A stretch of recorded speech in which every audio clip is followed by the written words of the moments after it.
David Cassidy, man undercover, won't be seen tonight, so he can bring you a very special episode of The Gen X Files.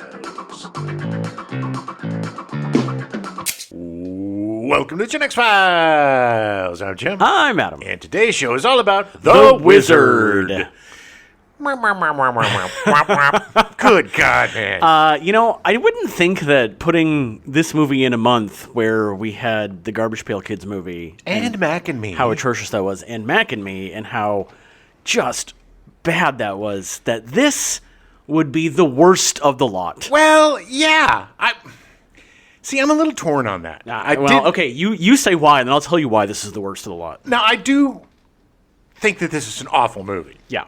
And I do think that it's more commercial than Mac and Me, which is crazy because that had like a 10-minute dance sequence in McDonald's. Yeah. And it's more off-putting than the Garbage Pail Kids, even though it doesn't have any gross weird creatures or puppets. Anything. You shouldn't talk about little people like that. The only gross creatures in it were Beau Bridges. Oh, my God.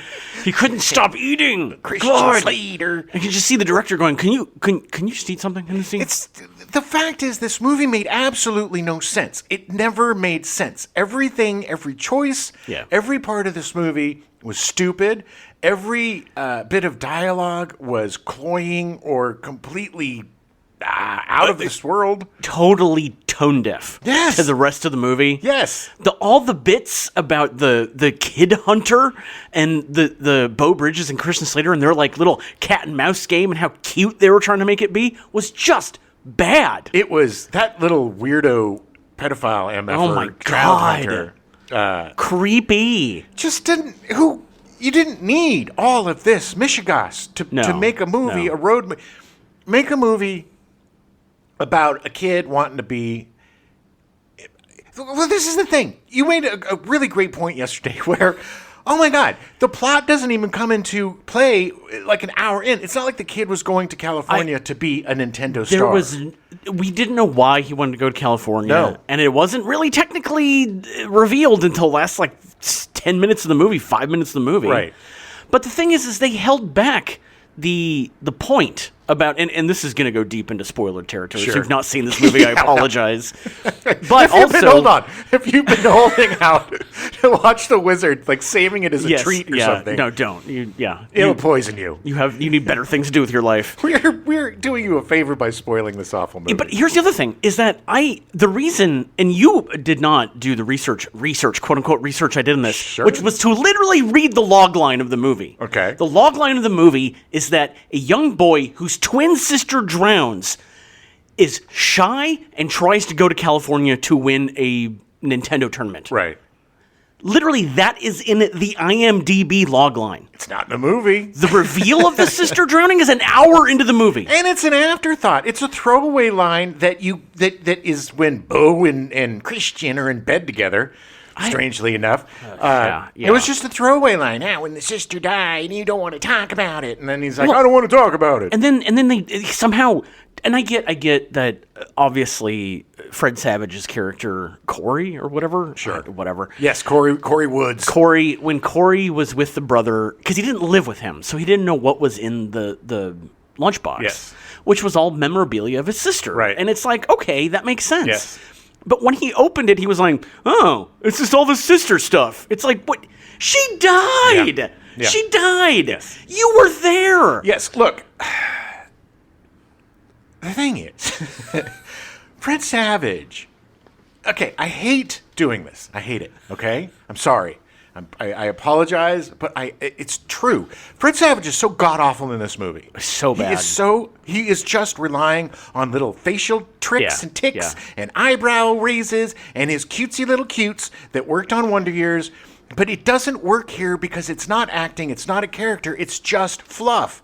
And I know it's not his fault, it's the director's fault or whatever. And the writing. And the writing, but he also made these choices. And his choices were all wrong. And look, it is the director's job, Mr. Todd Holland, I'm talking to you, to fix that shit and not make him look like a fool. Because you're not doing him, the movie, or us any favors by just letting him riff and do his shtick that gets old within 3 minutes of the movie.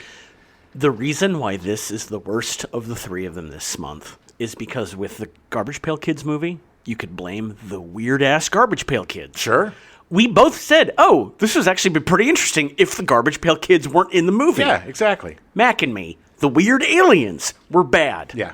Again, we said, oh, this could be interesting if the aliens weren't in it. Also, we gave the actors props. Yeah. The problem with this movie is that you have nothing to fall back on. It is just bad dialogue, bad direction, bad acting. Yeah. Period. Look, man, I think poor Jenny Lewis did her best. I think she comes out the best in this movie. I thought she was actually pretty good in this. She was good in this movie. I think. And Luke Edwards was pretty good in this movie. Yes. I mean, poor Luke. He's the younger brother. Yeah. Look. He's the wizard. It's Wizard Annie. Look, man. What's really insulting, too, about this movie is they're playing him as autistic. Which he's not. He's traumatized. He's suffering PTSD. from PTSD. And that's not how PTSD works most of the time. I mean, I'm no doctor. No, I mean, it can. But, like, it is an extreme case of it. But which I get, too, because you watch your twin die. That's pretty effing traumatic. This is the thing. At the end of this movie, nobody... And maybe the parents were just selfish pieces of shit. I don't know. I mean, I know the whole family dynamic was weird because the older brothers, Christian Slater and Fred Savage, were from another mother. What, is that the case? They were from another mother, and then Beau Bridges got married to I'm saying Christine Ebersol, but she's in the other movie. No. Wendy Phillips. Sure. She got married to Wendy Phillips, and they had the twins. They were all together for a period of time. Yeah. Because we see it in the picture with the Cabazon dinosaurs. At the end of the day, they knew that he was traumatized by the sister dying. Yes. And they just ignored it. Well, not only ignored it, but the movie opens with the boy walking on a desolate street. Road. No, it's a road, not even a street. It's a road out in the middle of nowhere. Nowhere, out of the middle of nowhere. There's a plane that's like, we found him. We found him. There he is. I thought the plane was going to drop bombs on him or something. I thought it was going to land and pick him up. The way it was swinging down, Jesus. I was like, oh. Then a cop comes, a weird, cross-eyed, really dumb-looking son of a bitch. Who was just annoyed by the fact that he had to go get this kid. Yes. He pulls the kid, manhandles him, throws him in the back. Nothing is explained. California. It makes it sound like this is something that the kid does all the time, but they don't react that way. Yeah, no. So he runs away to go to California. We don't know why. And then we find out. And then it's got that stupid trope of the asshole stepdad, played by the impeccable Sam McMurray. Sam McMurray. Poor Sam. He's so good at being an asshole. Yes. Like, he's so good at that. You know what's really funny is, coincidentally, I just saw an interview with him talking about Chevy Chase. Oh, yeah? Working on Christmas Vacation. And he was like, he was real salty or whatever, but we had the scene together, and I was like, hey, you and I were delivered by the same doctor. No. Who was related to this person. And Chevy Chase was like, weird. And he's like, and I went to high school with your brother. Oh, weird. He's like, oh my God. He's like, so then we were pals and we're having a good time. And then we cut to ADR. And he was just like, nope, he was such an asshole. And it's like all that shit just disappeared. But Sam McMurray is an amazing character actor. He is so goddamn good in Raising Arizona. Oh, yeah. He was so great on the Tracy Ullman show. That's where I first saw him. Working with Dan Castellaneta and Tracy Ullman and all those kids. And the guy is so good. And like you said, he is so good at being an asshole. And it's such a badly written part. It's a poorly written asshole. Oh, my God. Which just makes it interminable. But he does a good enough job with it. But then the turnaround at the end is so abrupt. Everybody. All of them. Yeah. Even the weird child kidnapper guy. Yes. I know him. I know him. I touched her breast. That's another thing. Oh, nothing funnier than child molestation jokes. But that's the thing. I think you're right. The one thing that kind of brought it back for me, for whatever reason, I enjoyed the third act. Yeah. Once they got to Universal, it was more fun and silly. Once the plot actually started happening? When it kicked in 20 minutes to the end of the movie, it was cool going, It was great to see the old King Kong ride before they made it. The Universal stuff was amazing. It's so cool to see like the behind the scenes of the King Kong that he's just a puppet with no legs. So dangerous, like fire everywhere. And it's like, where's the security? It really paints Universal in a bad light. Yeah, they wanted this movie to happen. But I mean, it was at least fun. And then you had the contest, and the first part of the contest was so stupid, man. You have like 10 kids in front of like just the first part. Well, sorry, but you have this huge crowd, right? Yeah, and these like 10 kids in front of like 16-inch TVs. So they're blocking the entire TV. There's no jumbo. Nobody can screen. see anything. No. So it's super stupid. And then for some reason in the big finale, they have like 3 big old giant screens. Jumbo. Well, they had to show off Super Mario 3. Well, they had to. And the Power Glove bullshit, dude. It's like, why didn't that come back into play? It should have been that they had the Power Glove and he still defeats the Power Glove. There was a bunch of stuff from the video Armageddon that got cut out. Sure. Yeah. But he needed to defeat the douche boy with the Lucas. Douchey Lucas, poor Jackie Vincent or whatever his name is. Jackie, isn't it Jackie Vincent? Jackie something. Jackie. Vincent. Yeah, Jackie, yeah. He should have donned the glove, and then the kid beat him. The whole contest made no sense. The kid was the only one who died, apparently. Multiple times. But and still won by 20,000 points. Still somehow good. Oh, my God. The fact that the first time they show the kid being obsessed with video games, and Fred Savage is like, you got 50,000 on Double Dragon? The people who made this movie know nothing about video games, did not care to know anything about video games, and insulted the audience who enjoys video games. I hate video game movies that don't do their effing research. I know. I hate when they don't give proper training to people to show them how to hold or use a controller. Right. Oh, my God. Everybody, woo, wow, woo, woo, controllers all over the place. Oh, be kinetic, F you. Yeah. It's so infuriating. And you know what's not exciting to watch? What? People playing video games. Well, not back then, that's for sure. Not at all. I mean, it's not even, you have a controller, you're just staring at a screen. I mean, sure, there's video game movies that can be great, but when it's about kids playing video games, it's not exciting. No, and the way that they made it exciting was so stupid and didn't make any sense. The announcer at the competition. Oh my God. Jesus, that dude. Sweaty McGee. Oh, sweaty. It looked like he just snorted 8 pounds of meth. So much cocaine. So much cocaine. So much. So much. But I think that the reason why this is so bad compared to the other two, we might give the other two a little bit of grace, is this is a big-ass movie with big-ass stars at the time. There's some really, really good actors in this movie. Yes, Beau Bridges is a good actor. Christian Slater's a good actor. Christian Slater is fine. Fred Savage, he was fine. He's got a range. He's got a narrow range. But when he hits that range, he's really good. But he's also a child.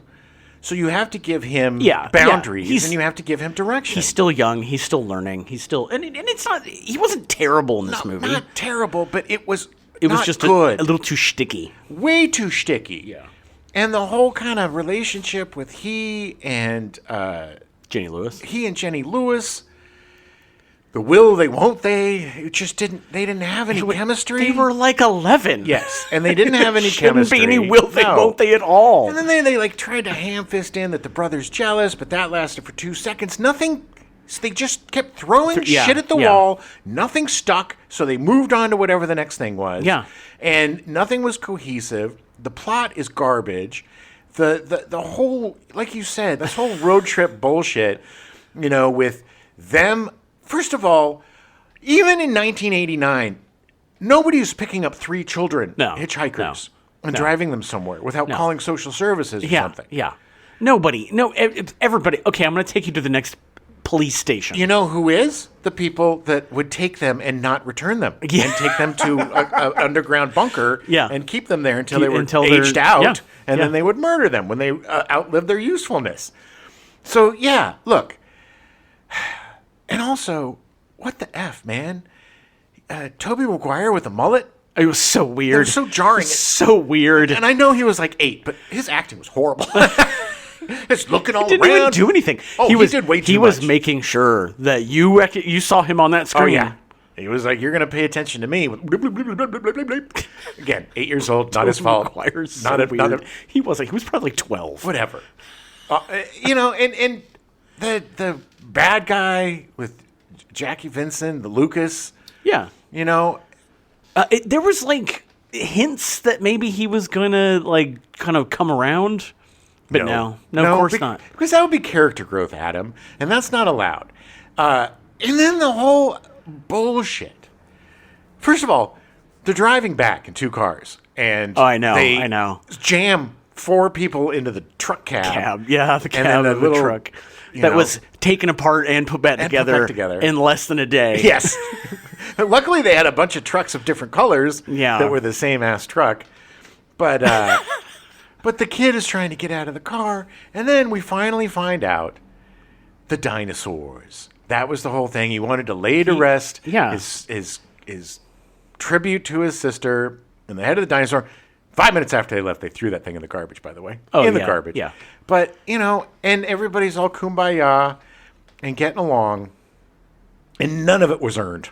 No, none of it. No, and and the fact that the third act does get better, it just makes me hate the movie more because it just shows that there could have been so much more with this movie. It was such a waste, man. And I love road movies. Yeah. I love guys, women. I love guys, women, dogs. Women, dogs, cats. I love them all. I love Thelma and Louise. Awesome road movie. Yeah, but they left for a reason. Yes. It didn't just have some, Thelma didn't go to Louise and go, we should just drive to California. Well, that's also the stupidest thing, man. So we as the audience have no idea what's going on. Not because of some sort of holding back information to tease us or taunt us with, just because of horrible writing. There literally was just nothing going on. Nothing going on. And so Fred Savage goes to this home where apparently kids are just put in chairs to watch TV, black and white TVs. Drool everywhere. And he finds his bro, and he's like, let's go to California. And why, what, where, who, what?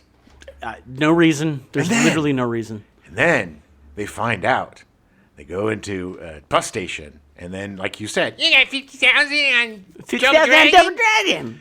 First of all, nobody ever called. The only reason why they called him a wizard is because they wanted to make Pinball Wizard. Yeah. Nobody ever called a good video game person a wizard. Nobody ever in the history of this effing world did somebody be like, oh man, you're a wizard. Yeah. No, it didn't happen. And so that right there shows you the lack of any interest in making a true video. And look, man, Nintendo was giant. This could have been a huge movie. Yeah. But they just ham-fisted Nintendo. And the fact that the dad gets hooked on it and he's hooking it up to every TV he goes to. Which, by the way, they pulled out the old Nintendo out of the back of the truck or whatever at the first station they were at. And Christian Slater hooks it up. And that's after we find out that the little brother is playing Double Dragon and doing so well. Yeah. They easily could have. This is just how poorly written this movie is. Yes. They easily could have sprinkled that in the beginning of him playing video games. We didn't need to learn about the Nintendo afterwards, and it does Nintendo no service. No. Like, at the end of the day, and the fact that Corey was, like, surprised that he's good at video games. Yeah. It's like, you knew he played video games. Yes. Like, it hasn't been that long since the sister died. 2 years, I guess? Yeah, it make it sound like it was 30 years ago that the sister drowned. So, like, but it's like you knew the kid liked to do this stuff. They haven't been living apart that long. No, and how quickly did she get remarried and all this shit go down? Because the picture... Because they didn't spend any time making a picture that looked like they were younger. It just looked like they took a snapshot with another actor in there. Literally the day before they left. Yes. It was like, oh, what did she die, like 2 weeks ago? What the heck is going on? She literally died right before the movie starts where he's walking on the road. And the dad is like, F this kid, I don't want him. Yeah. If the twin's dead, I don't need this damaged garbage. The whole thing is so messed up. The whole thing with... I thought that maybe it would have been more Beau Bridges being an alcoholic rather than the older brother. Who it never, ever demonstrates any sort of... Never drank once the entire movie? No, but we also... just have to accept the fact. Also, Christian Slater's like the greatest, nicest son in the world. Yeah. He goes with his dad to find the kid. He's trying He tries to stop his crazy dad from destroying the car. Tries to stop his completely irrational father from smashing the truck up. Sitting in bed with him and trying to have a connect with him, have a moment to talk about the crap that went down that led to this whole idiocy. But he's like, no, I can't do it. Nope. So the kid grabs the Nintendo and jip, jap, joop, and then Daddy plays Nintendo. The worst parents ever in the history of movies. Both of them. The mother didn't say a goddamn word until the very end. This movie treated women terribly. Horribly. Although the Jenny Lewis character was great. Jenny Lewis' character was great, but what the F, man? Where were her parents? And the fact that the throwaway line, her parents, and the throwaway line about Corey and Christian Slater's mom. Like, the mom's just gone. She died. Did she die? Yes. I think that's pretty much, I think they said she died.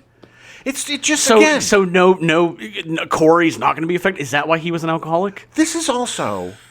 None of this made sense. I know we're going to get into it about how long and everything that it was, but this is also an instance where you cut out the wrong shit, man. Yeah. You cut out the wrong stuff. You cut out the stuff that made it a movie and a story and left us with nothing but loose ends and garbage. Yeah. Holy crap. All right, so we're done. Let's get into it. You know what's so funny is last night, my lovely sister Tracy, she texted me at like 1:47 in the morning to let me know that she was watching The Burrows and couldn't stop. Oh, yeah. And then she texted me again an hour later to let me know that she was still watching it. And I was like, oh, man, I'm so tired. But you know what? Hate is the best coffee in the world. It is. It is. I'm raring to go, baby. Take yourself back to 1989. Yay. October, Mattel releases the Power Glove. It sells approximately 1 million units at a $100 price point, although there's records that say it was 100,000. I don't know. I don't think Nintendo was very forthcoming about how much it actually sold. No, because it was a stupid peripheral. But it was buoyed by the release of the Wizard a couple of months later. The only two games made specifically for the Power Glove, Super Glove Ball and Bad Street Brawler, are commercial failures. It was discontinued in 1990. Yeah, because it didn't work. It had this kind of motion, one of those gyro... Okay, did it? I guess. But it also didn't work properly. The lag was, if I remember correctly, the lag was really crappy. Yeah. And it's like you can't play regular stuff with one hand. No. You need two hands. It was really impressive. It was cool looking. Yeah. And like I said last week, it looks awesome on all sorts of post-apocalyptic, costumes. It looks great on the poster for the Wizard. It does. That has Fred Savage wearing it, who never actually wears it in the movie. Nope. He barely plays video games. And the kid, and the fact that they took it out of a, locked Pelican case. It's amazing. And I was waiting for the smoke. He was that annoying kid that had everything. Yes. His dad just bought him everything. Yes. But they were in the middle of nowhere. Yeah. Well, yeah, exactly. And then, so we, Okay. Also, I do want to point out that on the cover, the poster for the Wizard, it shows him wearing it on his left hand, and they never made a left-handed Power Glove. Oh, my God. Everything sucks. Yeah. They couldn't even take the time to make him the right way. Oh, good Lord. October 11th, Atari Corporation releases the Lynx handheld console with color and backlighting. Ooh, that was a big step. It was. And the one guy who had one when I was like 10, 11, was the coolest kid in the world. Nice. Like, I was like, oh, I'm going to play that. Because it was cool. It was so cool. Was he a nice kid? Yeah. Did he let you play it and stuff? Yeah. Okay. He lived right across the street from the school, so we would sneak over there during lunch hour and play. Oh, no. He wasn't like Lucas. He later became the valedictorian while doing lots and lots of drugs. I love it. Lots of drugs. That's what kids, if you're going to stay in school, do drugs. He was brilliant. December 15th, Hudson Soft releases Bonk's Adventure, introducing the TurboGrafx 16 mascot and starting the Bonk franchise. What? I don't even know what the Bonk is. It's a TurboGrafx 16 mascot, Jim. The TurboGrafx 16 was awesome. It was great. It was awesome. And what was the other one? That was another one that the friend of mine had. Oh, wow. Yeah. The TurboGrafx 16, what was the one that was, I can't remember. God damn it. There was a system, the Neo Geo. Neo Geo, yeah. Oh, baby. We would go to Blockbuster and rent the Neo Geo. Oh, yeah. Every other weekend because we couldn't afford it. That thing was the most expensive of them all. It was my favorite one to play in the arcades because they would have like 4 games you could choose from and like great fighting games. And Neo Geo was great. It was all like very cartoony graphics and stuff. It was so cool. It was also a step above everything else. Yeah. It was the primo. It flowed really well. Yeah, but nobody could afford it. No, it was expensive. December 15th, The Wizard is released in theaters. Just in time for Christmas! Nice.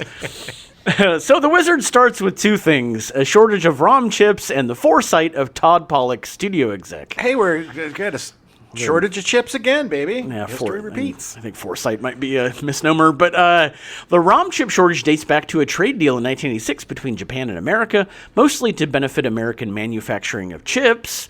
The deal called for Japan to stop selling chips below cost, which were most of the chips being sent to America.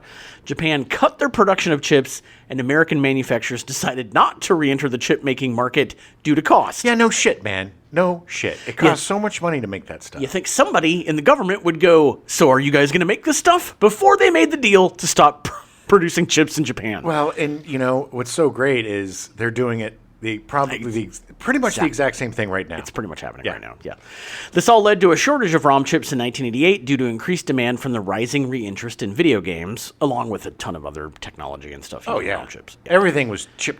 Yeah. That was the beginning of the chipolution. Chipolution.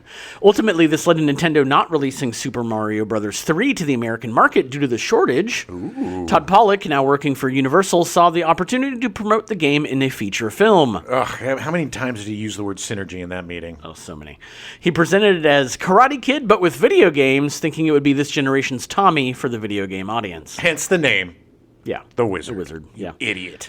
Todd Holland actually started as an entertainment lawyer. One of his early clients was George Lucas, and he helped broker the lucrative merchandising deal Lucas received for his Star Wars franchise. Hey, man, he gets props for that because that was so brilliant. Absolutely brilliant. And nobody saw it coming. Nobody. The studios are like, merchandising, whatever. You can take that. Please. Oh, that means I have to pay you less now? Okay. Yeah, who's going to want to buy stuff with Star Wars on it for the next 60 years? With Nintendo America on board with using their games for his new movie, Pollock hired David Chisholm to write the script. Surprise! Chisholm had never written a feature film before, but had worked in TV for quite a while. Yeah. So he's trying to cut corners already. Oh, yeah. He wrote an episode of The Fall Guy starring Lee Majors in 1982, an episode of Call to Glory starring Craig T. Nelson in 1984, and an episode of Outlaws in 1987 about a group of cowboys that time travel from 1899 to 1986 and start a detective agency. I gotta see this show. It's right up my alley. I tried to find this. It's hard to find. I don't remember if I actually found it or not. Look, man, I love cowboys and detective shows. I must have watched this. It sounds super weird, but I definitely went down a little bit of a rabbit hole on it because it's such a strange concept. But that was the 80s, baby. It was a group of 5 guys, and I'm pretty sure you would know all the actors. Really? Like they were like character actors, but anyway, we'll have to do Outlaws at some point. Don Johnson and Yeah. In 1988, he had his first TV movie made, a Western starring Daphne Ashbrook, Renee Auberjonois, and Diedrich Bader. Nice. From Office Space and The Drew Carey Show. Yes. And Batman. He plays Batman in that Bat Family animated show on does he? Amazon. Oh, yes. nice. Okay. He's good. He would have 2 more TV movies made before writing the script for The Wizard. The Wizard would be his only feature film script he would have produced. Yeah. I wonder why. Because, perfection, you just stop. The producers hired Todd Holland to direct the film. Let me guess. Wait, so let me ask you a question. Did he have film experience? Surprise! Holland had never directed a feature before. No shit. But he directed TV and presumably was cheap. Well, that seems to be the ongoing... Well, I mean, I will say that they did manage to make this whole movie for like $6 million. Yeah, but it looks like it was made for $6 million. Honestly, I mean, it looks like shit. Somehow that is the worst insult for the entire movie. It looks like it was made for $4 million. Yeah, that's true. It's not on the screen. No. Holland was discovered by Steven Spielberg when Spielberg saw his UCLA thesis film, Chicken Thing, a 12-minute comedy horror short about how Holland discovered he wanted to make movies. That's so funny, man. so many times we talked about Spielberg creeping around UCLA and USC, trying to discover, quoties, find talent, young men filmmakers. Yeah, nothing wrong with that. Spielberg's fine. When he was 5 years old, Holland saw an episode of Johnny Quest that scared the bejesus out of him.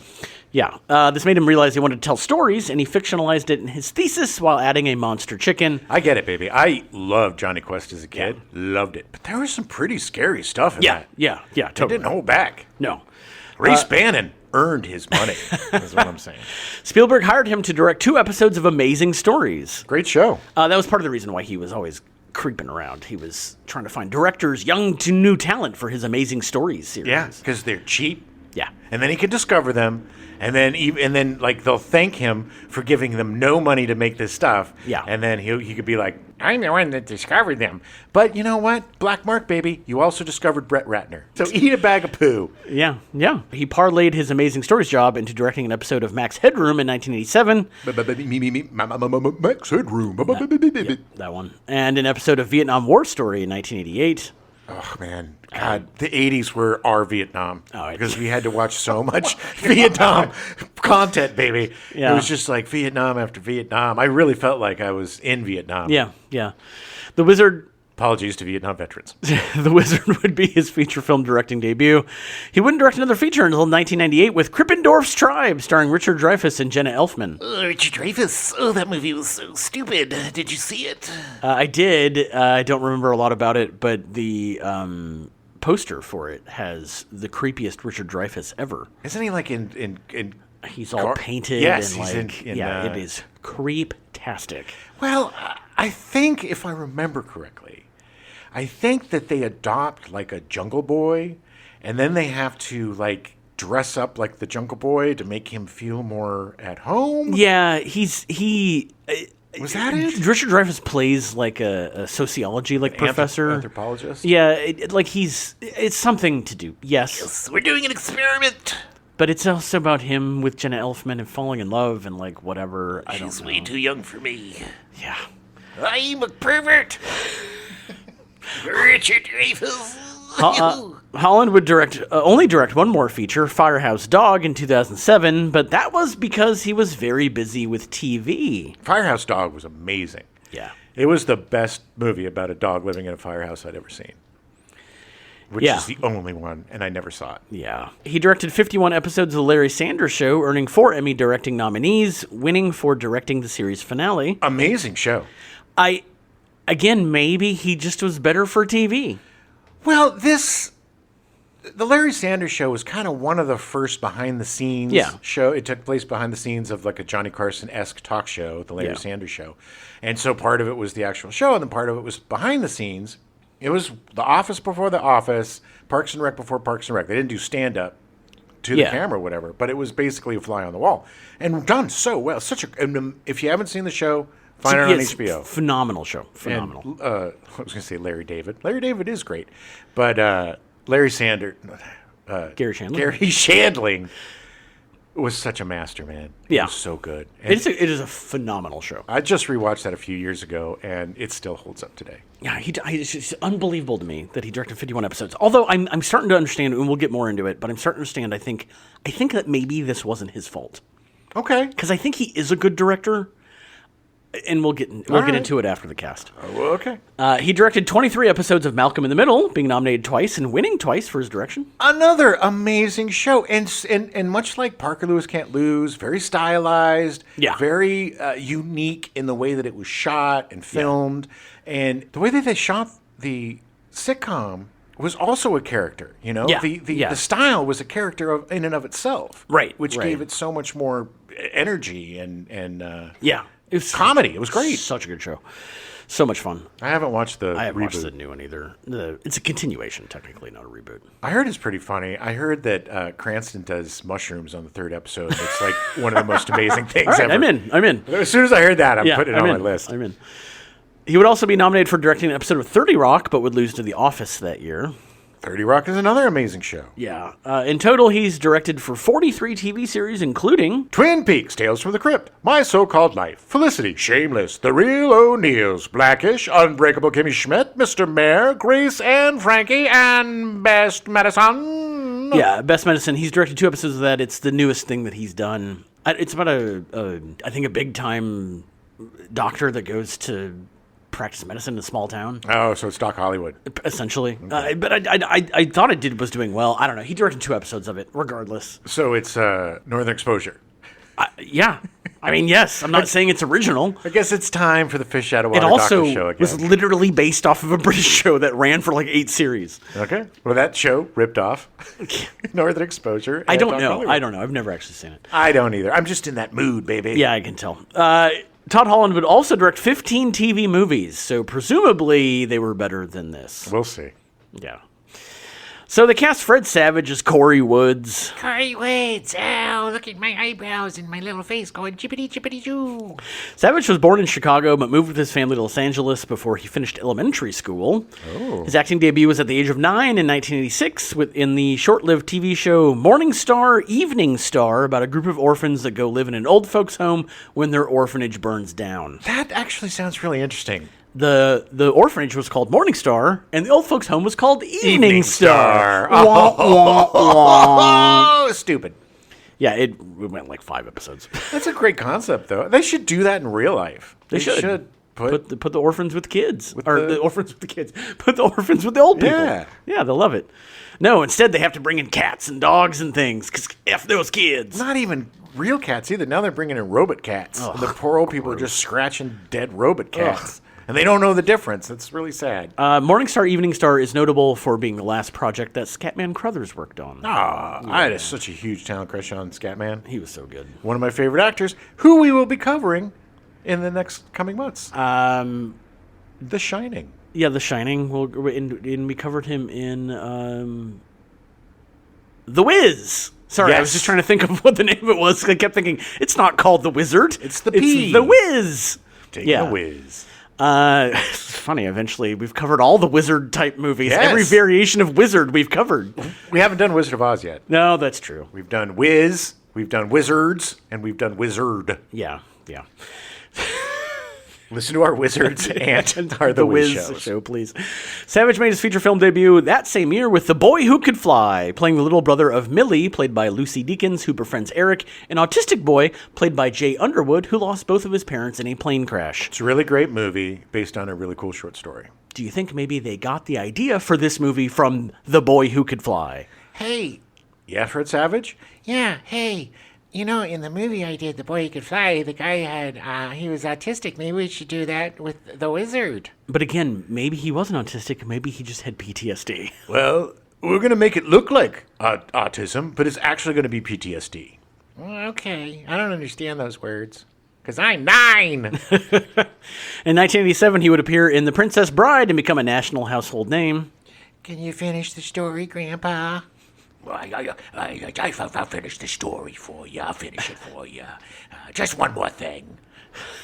Princess Bride, she died. I love that movie so much. Everybody does. If you don't love The Princess Bride, you have no soul. That's true. He would parlay this into a role in The Wonder Years starting in 1988.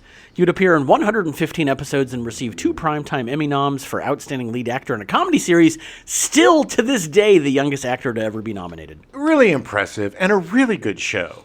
And if that show took place today, then it would be set in the early 2000s. Yeah, because it was It was in the 50s. Not even the early 2000s.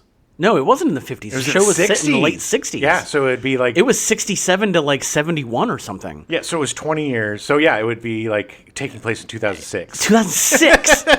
I hate getting old. Oh, God. Sadly enough, even though he was the youngest actor to ever be nominated for an Outstanding Lead Actor in a Comedy Series Primetime Emmy, he would lose twice, once to Richard Mulligan for Empty Nest in 1989, and then to Ted Danson for Cheers in 1990. No shame. No. First of all, Richard Mulligan is one of my favorite comedic actors ever. He is so underrated and so weird. Empty Nest was not a good show, but he was really great. He was great in the show. Yes. Yeah. Yes. But I watched it for him. I loved him since Soap, and he Yeah. was in the Blake Edwards movies, like so good. SOB, and oh my God, he was so good. And of course, Ted Danson's brilliant in shows. In everything. Everything.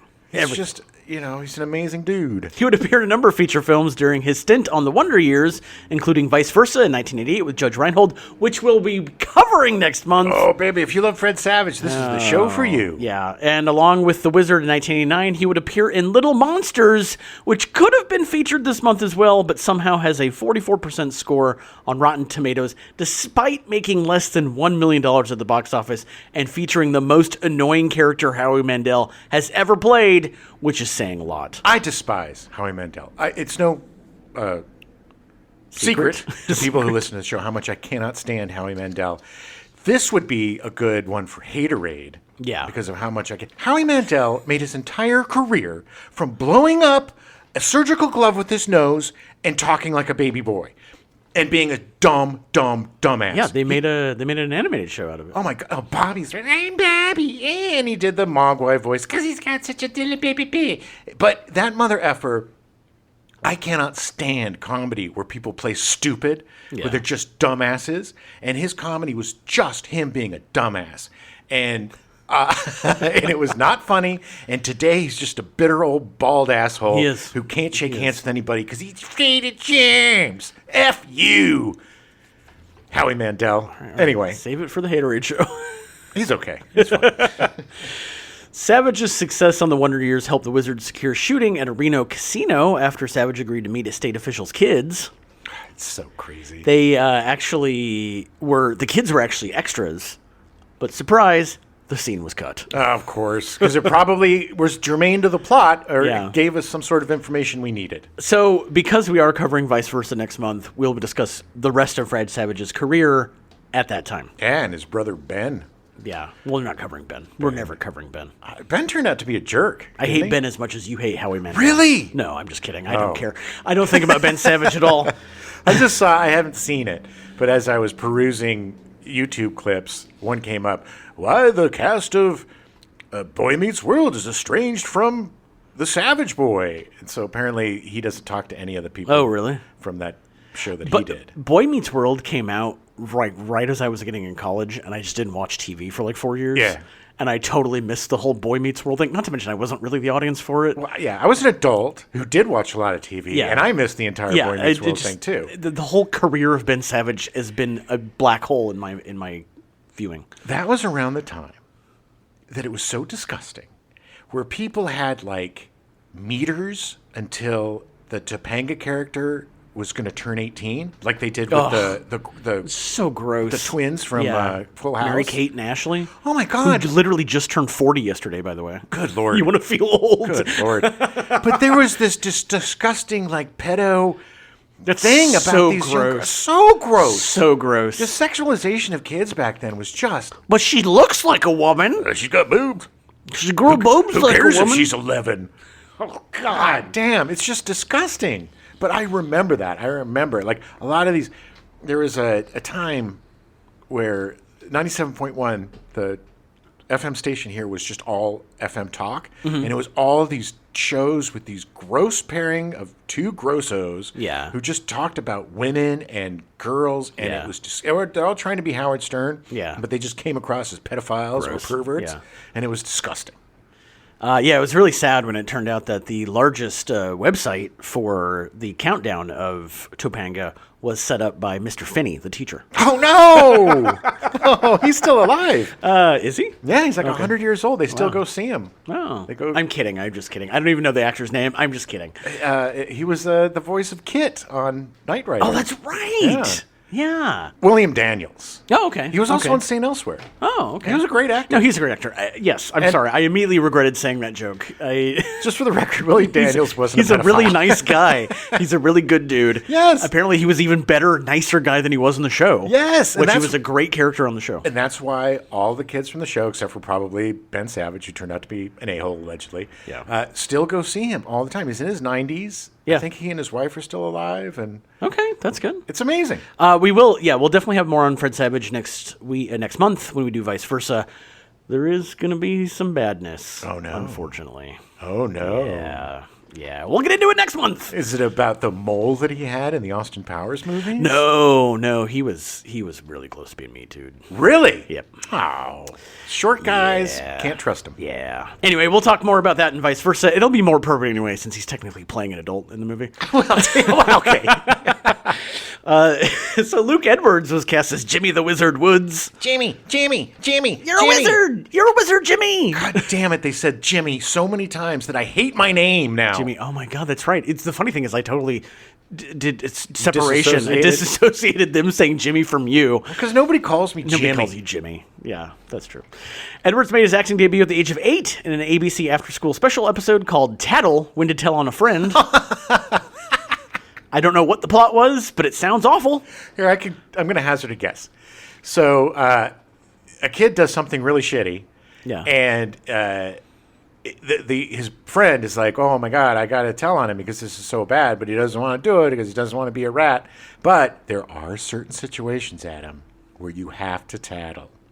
Yeah, the actual plot was that one of the friends was drowning rats. And, Really? No, I'm just kidding. One of his friends was going to go on a road trip to a Nintendo concert, to a Nintendo competition. No. When they're showing signs of being a serial killer, tell your parents. Tattle. Yeah.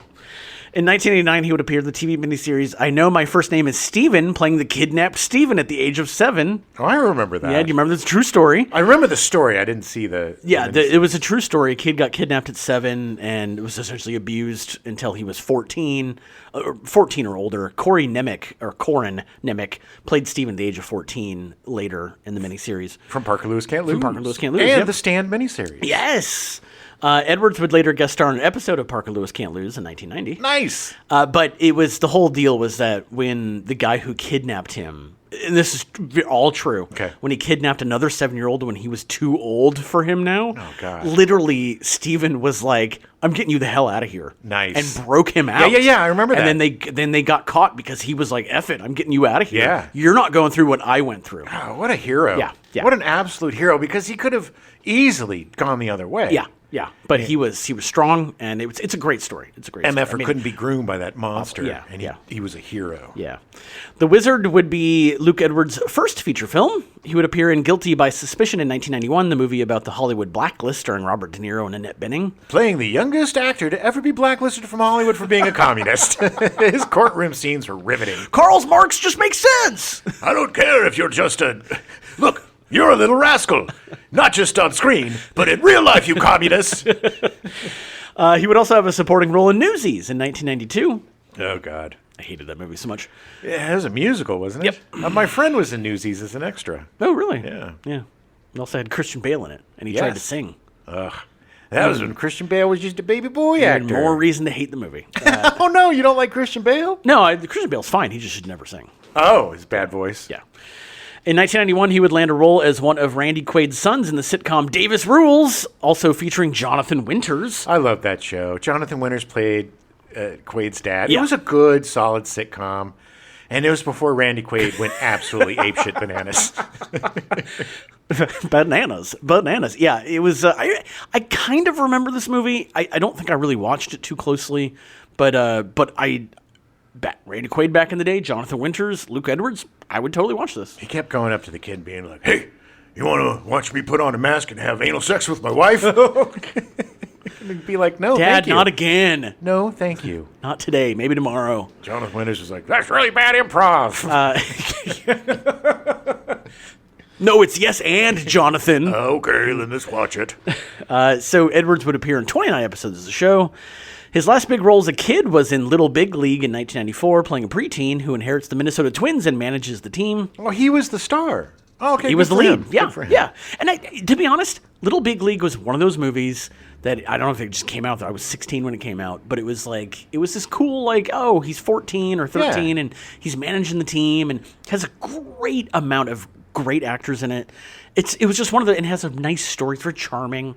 It's that weird time when they had all of these bizarre baseball movies. Yeah. Like the kid that Broke his arm and Yeah. he could throw a 110-mile-an-hour fastball. Or Angels in the Outfield. Yeah, There are yeah. angels there. Yeah, there was a weird stretch where it was just like, what can we do with baseball? Yeah, we've done every goddamn baseball. Well, Kevin Costner did every goddamn baseball movie ever. What do we do to Keep it fresh. But it was cute. I remember it being a cute movie. Sure. And he was good. I remember him being good. Me too. I remember that. I remember that. I also remember the stupid one with the kid. And the arm That was pretty good too. also a guilty pleasure movie. Somebody wasn't like that was Gary Busey, like his best friend. Maybe. I think so. There's a lot of the gruff guys in Little Big League too. Busey's in one of them. Good characters, yeah. And I don't remember which one. Yeah, I'm pretty sure it was the one with the kid with the arm. Also, Major League. How did we not talk about Major League? Major League, but that wasn't with kids. No. That was but with, it was still a baseball movie. Yes, a strange. It was like the airplane of baseball movies. Yeah. I lied. Major League was fun. Great. Yeah. Hey, man, Charlie Sheen was in some epic comedies, dude. Again, much like Randy Quaid before he went crazy. Edwards has continued to act in adulthood, most notably appearing in the second season of True Detective and an episode of NCIS. I don't remember him in True Detective. He was in the season with Vince Vaughn, I believe, and I think he was only in a couple episodes. That wasn't a very good season. I need to watch it again. Yeah. It's been a long time, so Yeah. I need to watch it again. But I remember not really liking it. But it was also because the first season was so good. That's the thing. What sucks for that season was, the first season was brilliant, perfect. Yeah. And then the second one just didn't hit the same way, and the Yeah. actors weren't as good, and whatever. Then we get to like the third and the fourth, and because of the Vince Vaughn series wasn't very good, we're like, oh, okay, the third one's with how do you say his Mahershala Ali. Thank you. And then, of course, the second best of them all, the Jodie Foster one that just... Oh, yeah. Season 4 was amazing. Brilliant. Absolutely brilliant. Back to form, baby. Well, the thing was with True Detective is that... And again, I blame this all on Nick Pizzolatto, the guy who wrote it. But he wrote the first series, all 10 episodes, essentially as one long movie. Yeah. And it was like a 380-page script or whatever, and then he just figured out how to break it down. And then when he tried to do an actual, like, episodic show, it just fell apart. The amount of pot smoked on that show between yes. Woody Harrelson and all right. Matthew McConaughey. McConaughey. It just must have been pounds. I want to watch I want to watch all of them again because I haven't seen the first one in a long time. Same. I think I'm going to do that. Edwards has also started producing and directing. He does some like B-movie stuff. He most recently can be seen in The Trip, a feature from 2023. Okay. I think he's still running around producing shorts and doing stuff. Jenny Lewis was cast as Haley Brooks. I love Jenny Lewis. She's so good. Lewis was born in Las Vegas. Her mother was a singer and her father was a musician, part of a band called the Harmonica Gang. Okay, that's awful. That is like your nightmare. I had to look this up, and do you know, fun fact, more than one harmonica gang. Yeah, I bet. People, look, you hate the harmonica. I hate it so much. You know what's really funny is when you guys go out of town, I'll pick up the harmonica just to see if I can still play it. Yeah. You and the cat are kindred spirits because she effing hates when I play it. And I'll start playing it in her face. Oh, you're so mean. She just wants to kill me. Oh, yeah. I'm still good, though. I can still... The weird thing is that Jenny Lewis's father, when he was part of the harmonica gang, he was like 12. Like, he hung out with a bunch of adults playing harmonica. Yeah. And he got somebody pregnant? Yeah. No.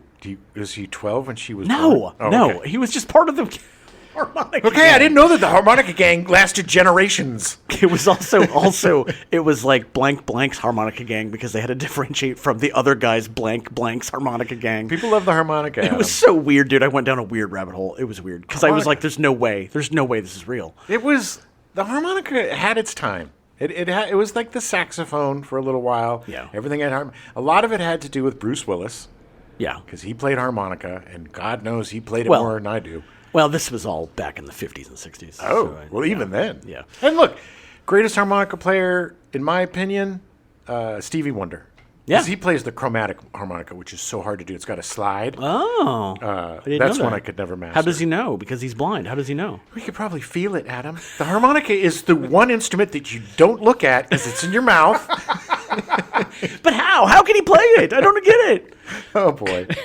Because he's not really blind, Adam. Oh, that's the thing. That's the controversy. That's the wonder. Yeah. Yeah.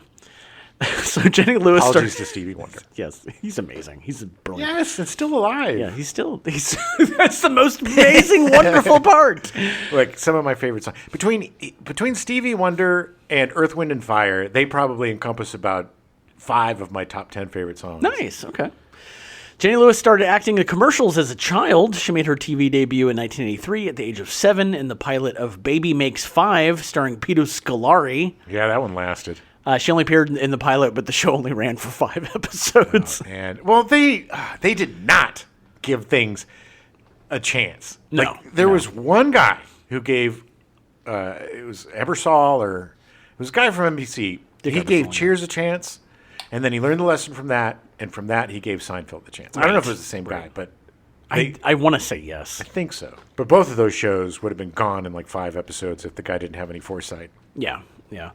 She would appear in 13 episodes of Life with Lucy in 1986, the failed attempt to bring Lucille Ball back to television. I would love, more than anything, to have dinner with Jenny Lewis and just have her tell stories. Yeah. I mean, somebody who working with Lucille, even though it was like Yeah. later year, it's still Lucille Ball. Yeah. Who's an absolute legend. Absolute legend. And a pioneer. Yeah. Sitcoms, she invented the modern sitcom. Yeah, Her and her exactly. husband. Her feature film debut was in 1988 with Trading Hearts, starring Raul Julia and Beverly D'Angelo. Let me give you my heart. Let me give you my heart. But I have to give you mine, too. Okay, we're trading hearts. That's the whole movie. Yeah. And Jenny Lewis was the witness. I'm witnessing.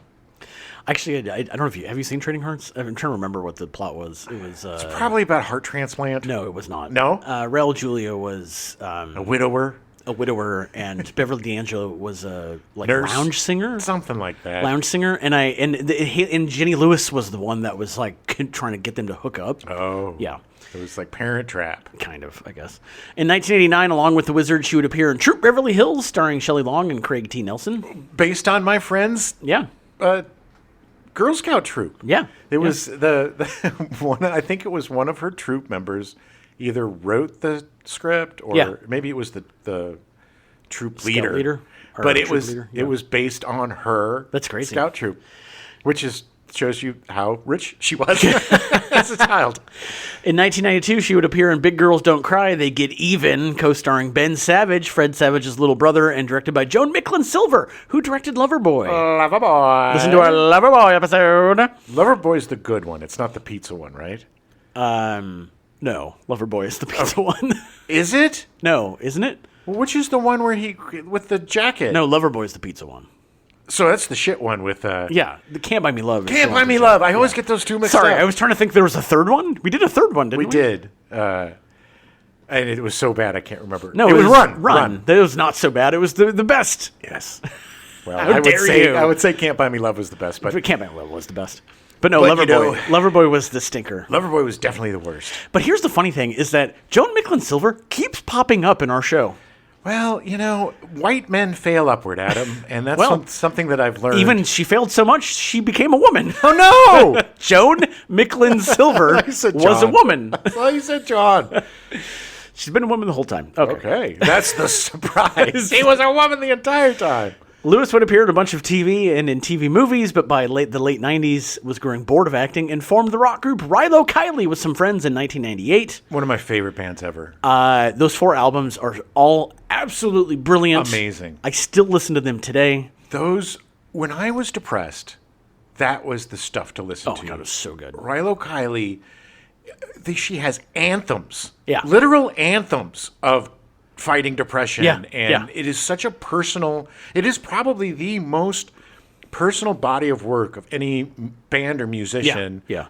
ever in my, So in my they're so good, experience. so good. Love them. Highly recommend listening to 4 albums. They were very successful. They disbanded in 2014, unfortunately. That's so sad. She's now a solo artist, mostly just appearing as herself in various productions. Most recently, A Very Merry Christmas, which, if you want to feel old, came out 11 years ago. What? 2015. I don't know if I ever saw it. Yeah, it's funny. It's funny, but it's weird, like Bill Murray. And Rilo Kiley. Yeah. Beau Bridges was cast as Sam Woods. Bridges was born in 1941 in Los Angeles to actors Lloyd Bridges and Dorothy Bridges. When he was in the delivery room, He said, I picked the wrong week to stop sniffing glue.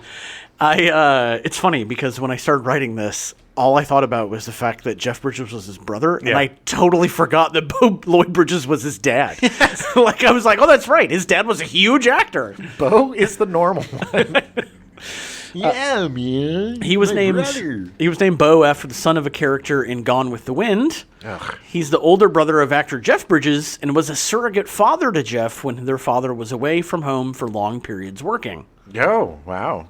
Yeah. His father would routinely get Beau and Jeff into movies he was in, usually uncredited. Bridges didn't want to get into acting, but rather wanted to become a professional basketball player. Nice. He played for a year at UCLA under legendary coach John Wooden before transferring to the University of Houston. I went to the John Wooden basketball camp. Oh, did you? Yeah. Nice. Bridges' first film as an adult was in The Explosive Generation in 1961, starring William Shatner and Patty McCormick. We are the explosive generation. Yeah, that is literally all his lines. He says that a lot. Yeah. Bridges would have a steady working career in the movies, including The Incident in 1967, starring Tony Musante and Martin Sheen. Oh, yeah. We've talked about The Incident before, about the gang guys that try to they essentially take over a subway car. Oh. And then the cops have to come down and... It's like the taking of Pelham 1, 2, 3. Yeah. But it was Tony Musante and Martin Sheen were the gang members that take over the thing. Yeah. He was also in Gaily in 1969, getting top billing. Ooh, did he play gay? Yeah, he played gay. Weird. Yep. No, he didn't. He didn't play gay. Gay was a different connotation back then. Gaily. The Landlord in 1970, another leading role. Okay. That was, I think he inherits a building. A building in a very predominantly black neighborhood. Oh, fish out of water. Yeah. Child's Play in 1972, starring James Mason, directed by Sidney Lumet. It was so weird seeing James Mason play a killer doll. I would love to see a Child's Play killer doll movie directed by Sidney Lumet. Child's Play for me to kill you. He was also in 2 Minute Warning in 1976, starring Charlton Heston. I effing love that movie as a kid. Oh my God, that takes place at the Super Bowl. Yeah. There's two different ones. There's Black Sunday and 2 Minute Warning. Every time. This is the one. Black Sunday is the one with the blimp. The blimp that tries to crash into the Super Right, Bowl. and this is the one with the sniper. Yes. And this is when I thought Jack Clark, and it was Jack Clark was a gambler, and he just finally won, and he stood up because he won the money, And but then he gets shot. Yeah. Ironing. Yeah. He was in Grease Lightning in 1977, starring Richard Pryor. That was not a great movie, but It was about the first black NASCAR driver. Yeah. Yeah.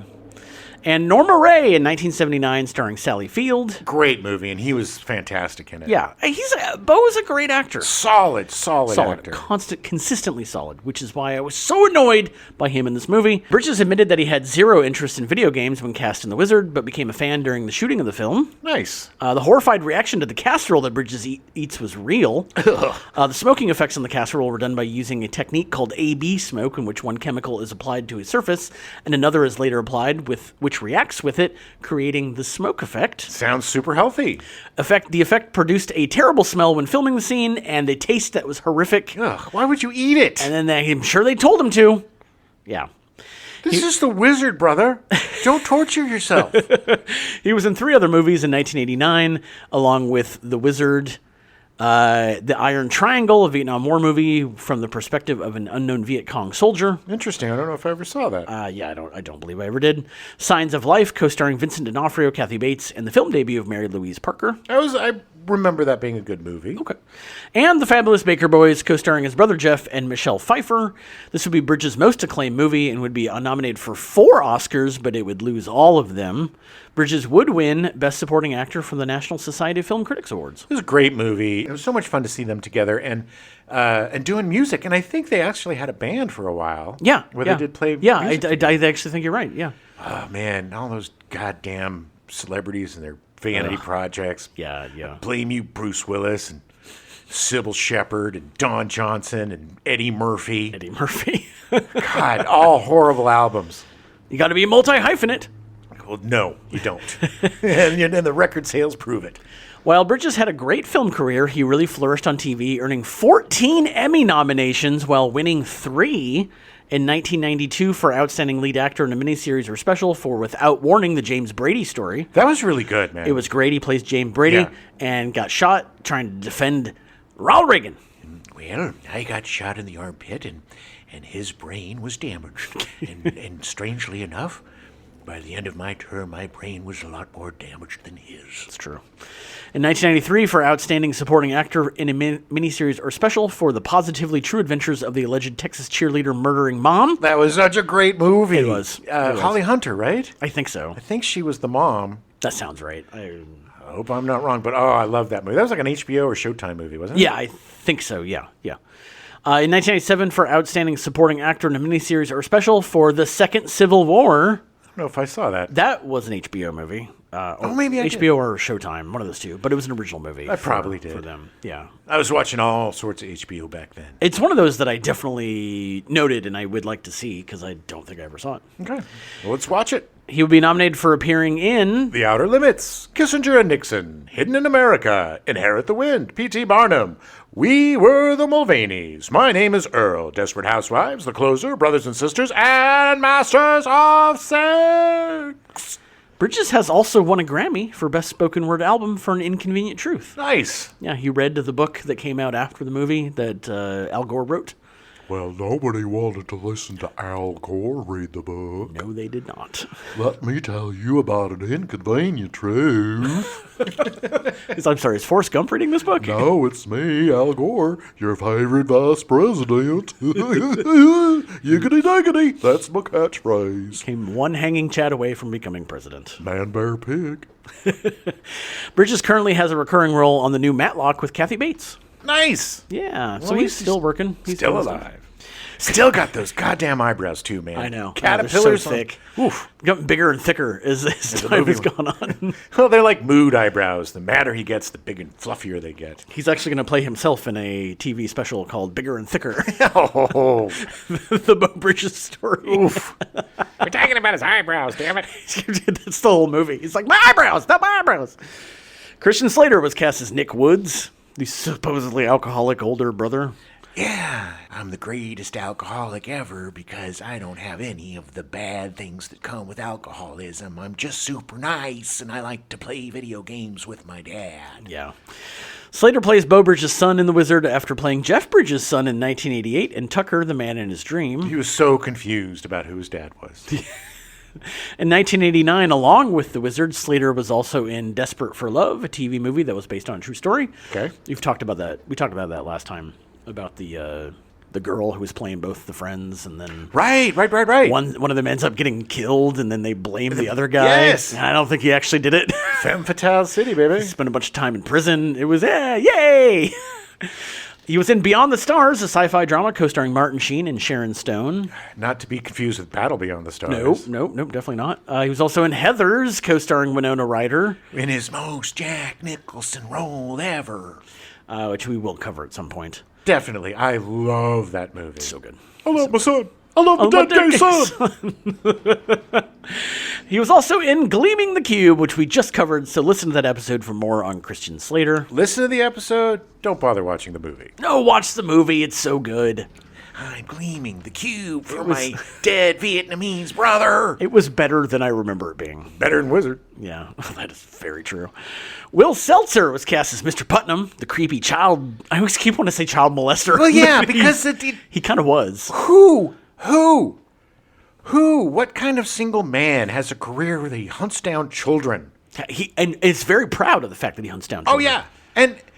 And the fact that the father is looking for the child, the father and the brother, and he is intentionally sabotaging them. Yeah.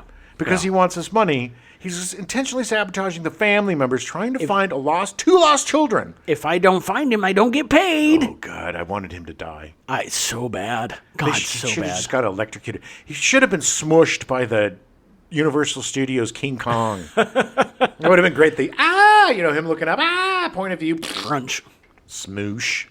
Seltzer made his feature film debut in 1976 with Baby Blue Marine, starring Jan Michael Vincent. Ugh. Poor Jan Michael Vincent, man. Yeah, I know. Other films that Seltzer appeared in: Handle with Care in 1977, directed by Jonathan Demme, and originally released as Citizens Band. It starred Paul Lamont, Candy Clark, Bruce McGill, and Charles Napier. That's like a who's who of character actors right there. Yeah, it was about an illegal FM station or AM station or whatever. That's cool. Yeah. The Chicken Chronicles in 1977, starring Phil Silvers, Ed Lauter, and Steve Guttenberg. Oh, Phil Silvers. I was way past my prime by then. Oh, I would do anything for money. So far. And it was one of the first things that Steve Guttenberg did. The Goot. The Goot. He was also in The One and Only in 1978, directed by Carl Reiner, starring Henry Winkler. Where I believe Henry Winkler's a wrestler. Correct. Yeah. Yep. They play wrestlers. That was on HBO all the effing time. I've never seen it, and I really, really want to see it. It's not very good. I figured out. But it's not horrible because it's Carl Reiner. It's Carl Reiner, yeah. Around that time, we all just saw Henry Winkler's The Fonz. Of course. And it was always so weird to see him playing, like, different characters, especially, like, Night Shift, where he's all meek, yeah. which he was great in. Yeah. It was so cool, too, because that was Richie Cunningham directing. Yeah. He got his buddy in there, Ron Howard. There you go. I had to go Rance Howard. That's how I got to Ron Howard. I went through Rance. The funny thing is, I started thinking about Bryce Dallas, and I can't remember her last name. It's like, how is Ron Howard the most successful than the one that we don't remember? We went generational on that. I went high and you went low. Will Seltzer was also in More American Graffiti in 1979, the sequel to American Graffiti. Such a weird movie. Have you seen that? No. It's like multiple. It's very interesting.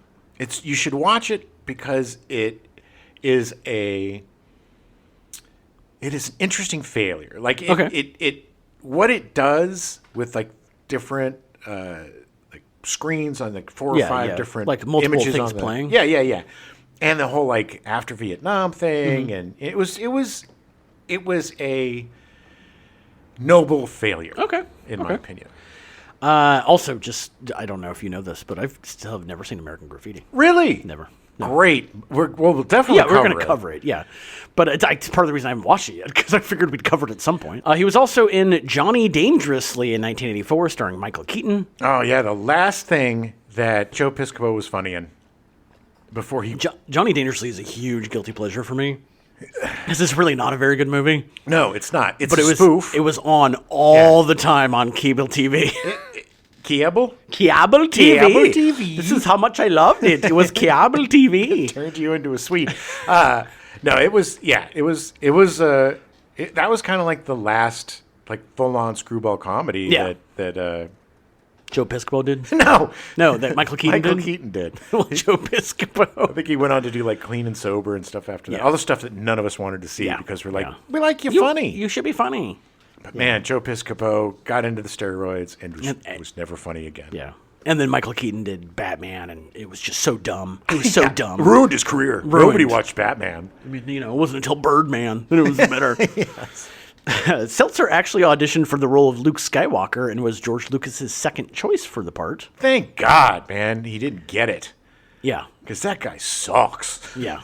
His last role was in the TV movie In the Line of Duty, The Price of Vengeance, starring Dean Stockwell and Michael Gross. Ooh.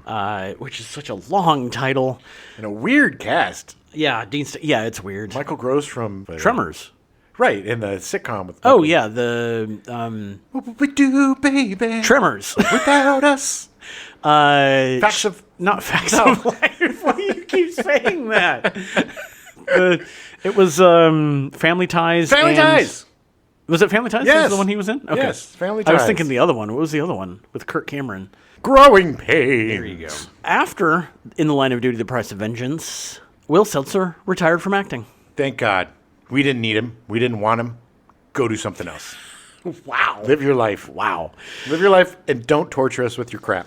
Wendy Phillips was cast as Christine Bateman, who did not have a single line of dialogue in this movie until there were 10 minutes left. The people making this movie hate women. Yeah. They love little girls, but they hate women. He touched my breast! Oh my God, that was so off-putting. Yeah. Phillips made her feature film acting debut in 1977 with Fraternity Row. She would appear in Airplane 2, the sequel, in 1982. She also had a supporting role in Midnight Run in 1988. Nice. I think she was like another wife or something in that. I think so. Listen to our Midnight Run episode. Yeah, and then tell us who she played. Yeah, it's a much better movie. Phillips had more success on TV, appearing in 18 episodes of Executive Suite in 1976, 22 episodes of A Year in the Life in 1987, starring Richard Kiley and Adam Arkin. That's Richard Kiley doing the voiceover. We spared no expense. What's that from? I don't know. Jurassic Park. Oh, that's right. That's right.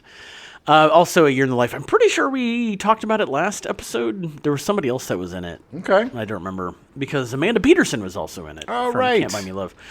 20 episodes of Falcon Crest in 1989. Oh, one of the greatest nighttime soaps. Yeah. 42 episodes of Homefront between 91 and 93, starring Kyle Chandler. Isn't that like people coming back from Nam or something?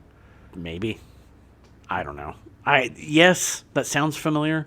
67 episodes of Promised Land between 96 and 99, the spinoff of Touched by an Angel. Ooh, I so did not see that.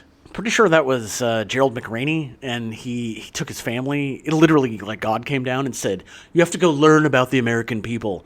And he stuck his family in an RV, and they just drove around getting odd jobs, meeting people in small towns. The greatest thing was the series finale. God came back and was like, "Kidding, you idiot! Good job wasting your life, nerd. Oh, your family hates you now. Yeah, Just kidding. I'm gonna cause another flood. And then he's like, "Oh God, oh I'll get you!" Shaking his fist. Oh, Yeah, and then he had a deal with the devil, and he defeated God. God's dead. nice. Yeah. That is canon. Touched by the devil. That was the sequel. Gross. He touched my breast!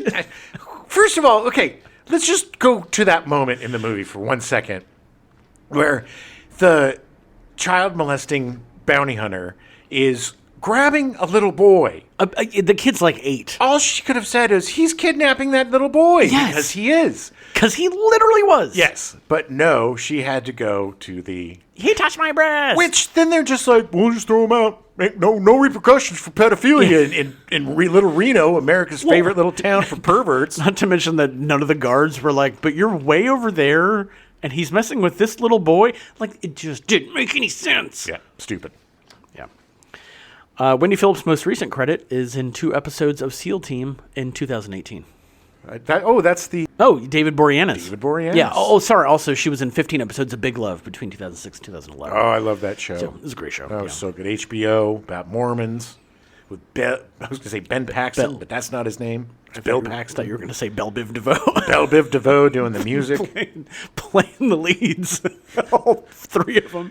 One of my favorite, this is so off topic, but one of my favorite Kids in the Hall sketches is McDonald is just like super depressed, and all he could say is, "Belle Biv DeVoe, Belle Biv DeVoe." Yeah. And he just keeps saying, "Belle Biv DeVoe." Sam McMurray was cast as Mr. Bateman. Love him. Yeah, he is known for his roles as Supervisor Patrick O'Boyle in the CBS sitcom series The King of Queens. I never really watched that. Glenn, it's fine. It's milquetoast. It's funny if you watch it and then you forget about it immediately. Right. That's Fatty Falls Down? Yeah. Okay. Jeff Fatty Falls Down. Kevin James. Kevin James. It's one of those that when you're in a hotel room and it's randomly on, you watch it, you fall asleep, never think about it again. Yeah. Yes. Leah Remini, she was good on that. Yeah. And the Ben Stiller's dad, right? Was he on that? Yeah, Jerry Stiller. Stiller. Yeah. Again, it's not bad. It's very, very middle of the road. Yes. Another one of those fat guys with hot girl sitcoms. There was a period a few years ago where I was at my parents' house. This is back when they still lived in Rockford, and we were in the basement, and they have a nice little setup in the basement. It's like a little apartment. Yeah. And I randomly started watching The King of Queens. Phoebe fell asleep at 4 a.m. I was like, why am I still watching this? God. It was on like my TV or something. And I was just like, I need to go to sleep. Were you high or drunk? No, I was just, it was one of those, I was just in the right mood apparently for King of Queens. Wasn't Kevin can F himself based on somebody's probably experience with being on that show? Maybe. But it was a takeoff on the fat dude, hot girl trope. Right. And like it was a sitcom, and then behind the sitcom, she was super unhappy. I really have been meaning to watch it, but I never have. That same trip, I also watched a lot of the the weed guy whose older brother died. Belushi. Belushi? The Belushi show, whatever the Belushi sitcom was. The Jim Belushi Show? Was that what it was called? No, I don't think it was called the Jim Belushi Show. I think it was. Anyway, doesn't matter. But I also What is watched wrong a lot with you? of that. Look, I was in the Midwest. What do you expect? Hey, man, you were brainwashed. He also played Glenn in the Coen Brothers comedy film Raising Arizona. You crazy? Get your goddamn hands off my wife, Glenn. You crazy? You crazy? Keep your goddamn hands off my wife. Also, I didn't know this, but he voiced Roy, the lead dinosaur in the sitcom Dinosaurs. No. Yep. Not the dad. Wasn't it the dad? No. Because the dad was Stuart Pankin. Earl was the dad.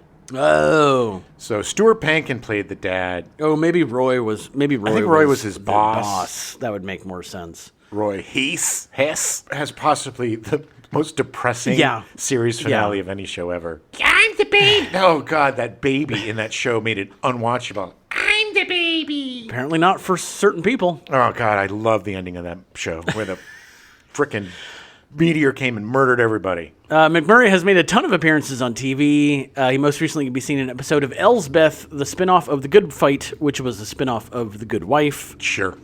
Yeah. Frank McRae played Spanky. Poor Frank McRae.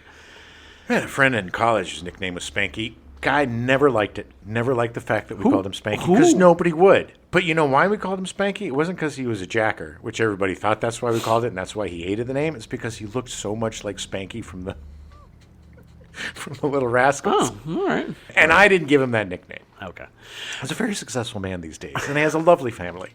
Good for Spanky. That's why I'm not saying his real name. Frank McRae was a professional football player playing 6 games for the Chicago Bears in 1967. Really? When that didn't pan out, he became an actor. Well, you know, that's why I say acting's the easiest job in the world. If every failed athlete, their backup job is, well, just be an actor. It's not saying a lot for you Juilliard folks. No, it's not. He's most well known for playing the hot-tempered police captain in 48 Hours, which he parodied in Last Action Hero and Loaded Weapon 1. Flippin' flammin' flumin' flippin' flamma flamma flu. Listen to our 48 Hours episode or our Last Action Hero episode, or both. Or both. He appeared in 4 movies with Sylvester Stallone. They included Fist in 1978. F-I-S-T. Yeah, F-I-S-T. Paradise Alley in 1978. Rocky II in 79. And Lockup in 1989. Yeah. Except for Rocky 2.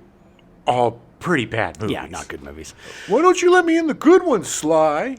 He also appeared with John Candy twice as a tank soldier in 1941 and 1979. Yes! And as the other bumbling security guard in National Lampoon's Vacation in 1983. He was such a good actor, man, because he could go from bumbling to really serious to a lot of authority to childlike. He played not all there really well. Yeah, and this was a bizarre part because he was friends with a little girl, and that little girl showed him how to gamble.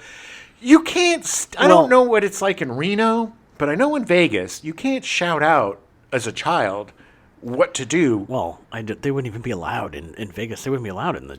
Well, you could be on the edges. Yeah, you can't be near the thing, but the second you start shouting in, they would make you leave. Yeah, they'd be gone. Not to mention, he didn't teach her how to gamble. She taught him how to gamble. Exactly. It was dumb. Yeah, it was dumb, and the part was And then dumb. she paid him $10. And he was super happy about that 10. Out of the 400 that he won her, she gave him 10. He was actually, I mentioned this yesterday, but during the screening, but the truck he was driving when they boxed in the crazy child molester, was actually the truck from Over the Top. Sylvester Stallone. And it makes sense that he was in so many movies with Stallone. He probably just asked him, hey, can I borrow your truck? He stole it. Probably just stole the truck right off the set. It's so stupid. I got a truck we can use. I'll rent it to you. McRae's last role was in a Hallmark Channel movie, Love's Abiding Joy. It was an adaptation of some book series called Love's blah, blah, blah. Sure. It's Hallmark Channel. I don't give a shit. He was also in a 2004. That was in 2006. He was in a 2004 Love's blah, blah, blah movie as well. He retired after this and sadly died on April 29th, 2021 from a heart attack in Santa Monica at the age of 80. Oh, I didn't know he died. Yeah. Oh, man. So filming took place between June 5th and July 25th, 1989. The original cut of the film was 2.5 hours long and included an extended backstory for Jimmy and Corey. Oh, my God. Could you imagine if we had to watch a 2.5 hour version of this movie? We would cover something else. Covered little monsters, that's for sure. Part of this was because the studio insisted that he shoot every single word of the script. I argued with the studio that we were shooting way too much footage, more than we could ever possibly use. I lost the argument, and I was told flat out by Universal to shoot the entire script. Almost an hour had to be cut from the film to make it watchable. First of all, who in the F is in charge at that point that is just wasting money? Wasting money to have you shoot an extra hour of a movie that'll never be used. I'm going to assume that Nintendo wrote, probably approved a script, and they were probably afraid that if they didn't shoot all the stuff, that Nintendo would pull out or something. Right, maybe. But here's the thing, and this is what I was talking about earlier, is that I think part of the problem with Todd Holland on this movie is that he directed the movie based on the full 150-page script. Right. So I think there was probably better stuff in the movie that made more sense in the way he directed it. Well, at least backstory, or at least things that would enhance these throwaway lines, the sister died. Or stuff that would pay off. Yeah. Like, there was stuff from the video game Armageddon that was cut out. Maybe the Power Glove came back. Which it should have. Maybe, there was stuff that I think that he directed in the way of I've got this whole thing. But then he was they were we're just going to hire a guy to cut all this crap out because we need to make it 90 minutes. Absolutely stupid. They probably should have done some reshoots to kind of fill in the gaps. Yeah. Or, at least give us a little semblance of a story. Should have just cut the script down beforehand. Yeah. The film would earn $2.1 million in its opening weekend, grossing over $14.2 million for its full run against a $6 million budget. So it was profitable. It was. Despite being a moderate box office success, the critics savaged the movie. Most called it a feature-length commercial for Universal and Nintendo. Roger Ebert called the film a cynical exploitation film with a lot of commercial plugs. And Insanely overwritten and ineptly filmed. I will disagree of insanely overwritten. Yeah. I think it's insanely underwritten. Yeah. And but he's right about very ineptly filmed. He later called it one of the worst films of 1989. Not wrong. Others called it a ripoff of the highly successful Rain Man, which came out the year prior. Yeah, look, there was a lot of, Yeah, the main difference being that in Rain Man, he actually was autistic. Yes, and this kid was suffering from PTSD. Yeah. For Nintendo, it achieved what it sought out to do, springboard knowledge of Super Mario Bros. 3 before the American release on February 12th, 1990. That's all they cared about. That's all they cared about. Two goals. And sell Mario Bros. 3 and sell Power Gloves. And I'll tell you, the next few facts are the most interesting of this entire episode. All right, buckle in. Super Mario Bros. 3 sold 250,000 copies in its first 2 days. It was a solid game, baby. It was a great game. It remained the top-selling game in the United States through April and June to September of 1990. Mario could do no wrong. We loved Mario. By 1990, it sold more than 8 million units. Good Lord. By 1993, it had sold 11 million unbundled units in Japan and the United States, the equivalent of a record's being certified platinum 11 times. I think I bought a bundle with Super Mario 3 of the Super Nintendo. Yeah.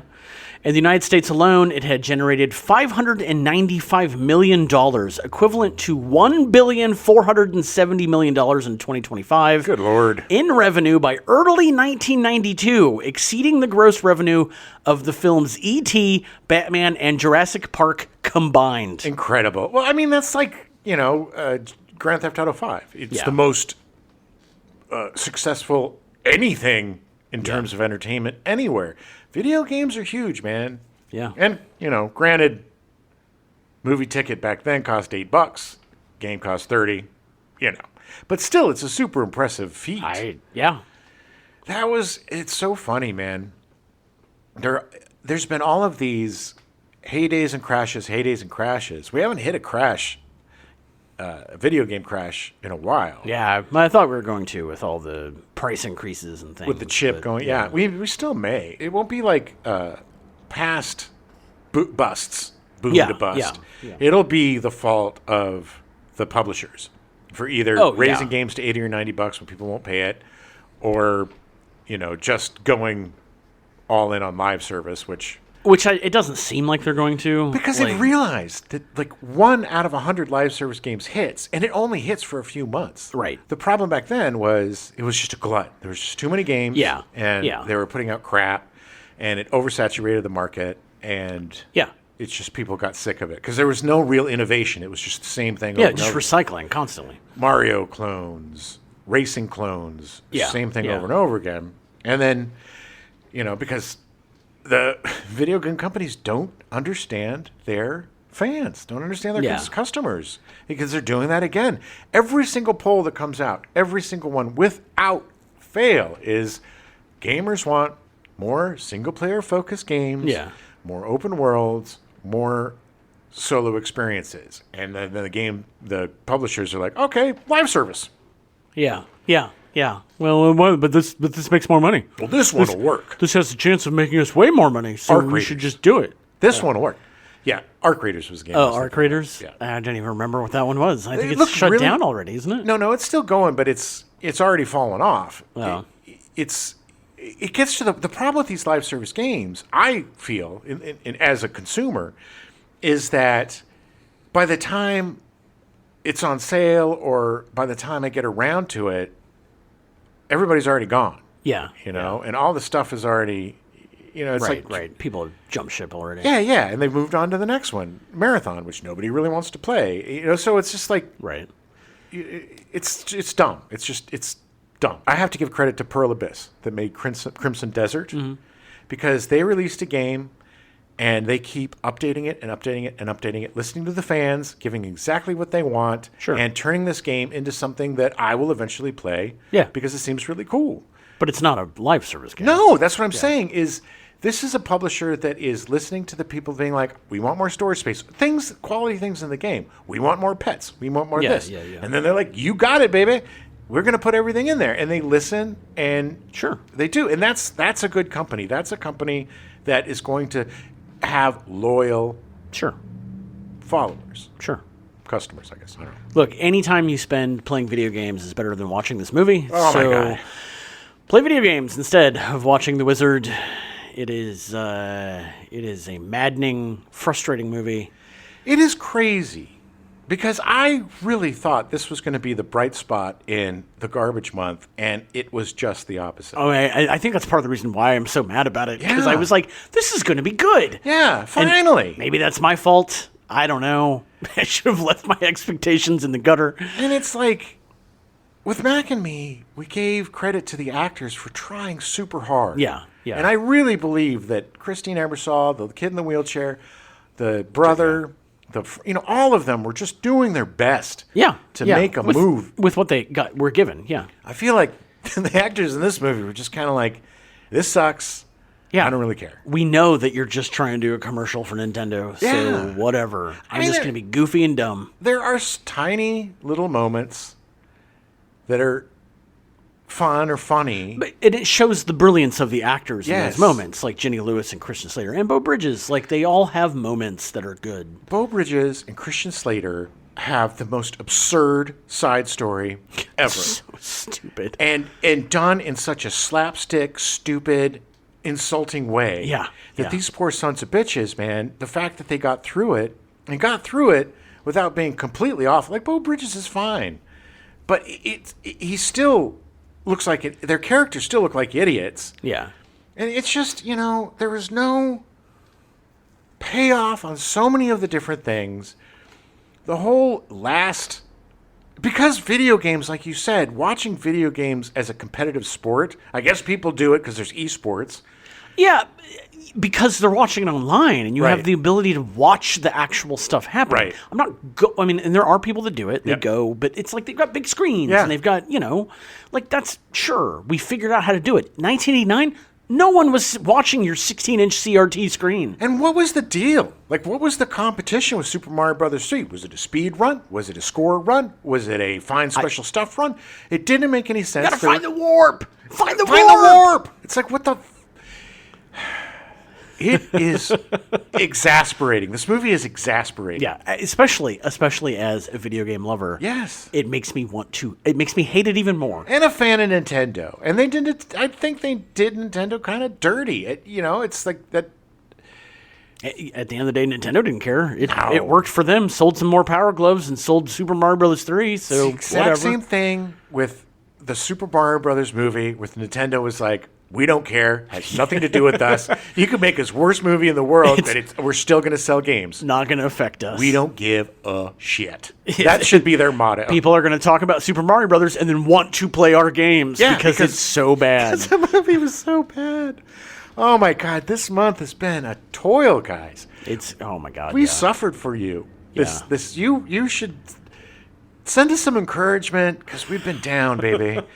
Well, I hate to say it, but I don't know if next month is going to get any better. It's going to get a little bit better. A little bit better. It will. To be honest, I think all 4 of the movies we're covering next month are going to be at least watchable. Yes, especially Freaky Friday, which is the original. Well, look, Freaky Friday is going to be good. I know I've seen it not seen in a long time. Same. Vice Versa is going to be good. Because Judge Reinhold. And really, honestly, Fred Savage is really funny in that movie. Is. He does play an adult very well. And 18 again? Well, yeah, that's the last one. Like Father, Like Son. Like Father, Like Son. Which kind of kicked off the whole late 80s switcheroo double do thing. It is our double do switcheroo month. It's the only time we're ever going to cover Kirk Cameron. So. Yeah, well, might do Growing Pains. Nope. Maybe. Nope. Maybe with we sitcoms. get one shot with Kirk Cameron, and this is it. Maybe the Left Behind movies. If you think I'm going to watch all of Growing Pains, you got another thing coming, buddy. We're going to watch all the Left Behind movies. Oh, Jesus. And covering all of them for the rest of the show. We've become a Left Behind show. It's going to be Left Behind, Don't Be. Left Behind, parentheses, Don't Be. And we're gonna teach you how to make sure that you're raptured and not left behind, like the poor saps in Left Behind. But then the last one is 18 again, which will be good for watching George Burns. George Burns. And then the guy who I do not know who the dude is. He's the guy that I believe played. He was in the Ferris Bueller TV show, if I'm really not mistaken. Okay. Well, we're going to find out next month. He was an actor that was pretty big for a very short period of time. Right. He had his window. Those kind of actors always fascinate me. Those guys that were like on top of the world for like 3 months, and then nobody remembers them. Yeah. All right. Well, join us next week for another Stepdad show. We're going to talk about some other really awful bad movies from the 80s. Good Lord.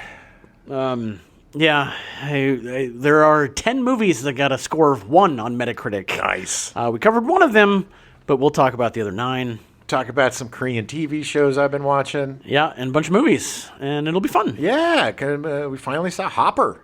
Yeah, Hoppers. We finally saw that too. All right. Hey, it's the Wizard. I hope you don't get nervous like last time. We wouldn't want you to whiz on someone. He touched my breast. The movie opens with the boy on Jesus, Smooth's give me gas. Yeah. In 1988, he had his first TV movie made, a Western starring Daphne Ashbrook, Renee Auberjonois, and Diedrich Bader. Not Baker. Sorry, I'm going to do this all again. Yeah. Twin Peaks Tales from the... Why can't I say Tales from the Crypt? It's I don't Tales know. from the Crypt, right? Yeah. I mean, it's literally written right there. I know, but for some reason it sounds super awkward coming out of my mouth. Isolate that. Yep. Okay. Savage would appear in a number of feature films during his sting? I think you meant stint. Yeah. We now return you to your regularly scheduled programming, The Greatest American Hero, already in progress.